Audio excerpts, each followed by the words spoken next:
আজকে চুনো মাছের এমন একটা রেসিপি দেখাবো যা দেখে আপনার লোভ লেগে যাবে। সবার প্রথম কাজ হচ্ছে মাছগুলো ধুয়ে নুন হলুদ দিয়ে মেখে রাখুন।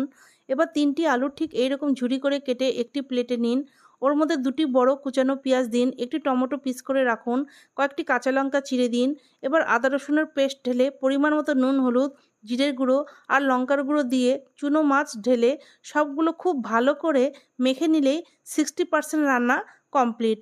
এখন কড়াইয়ে কিছুটা সর্ষের তেল ঢেলে পাঁচফোড়ন দিয়ে সবজিগুলো ঢেলে নাড়াচাড়া করে সামান্য একটু জল অ্যাড করে 5 থেকে 7 মিনিটের জন্য ঢাকা দিন। আরও একবার নেড়েচেড়ে ঢাকা দিন আলুগুলো সিদ্ধ হওয়ার জন্য। দেখুন জল শুকিয়ে গেছে। এবার খুব ভালো করে কষিয়ে সামান্য চিনি আর কসুরি মেথি ছড়িয়ে আর একটু নেড়ে নিলেই আপনার রান্না 100% কমপ্লিট। যা চচ্চড়ির স্বাদ হয়েছে, কখন 200 গ্রামের চালের ভাত খেয়ে নেবেন টেরই পাবেন না।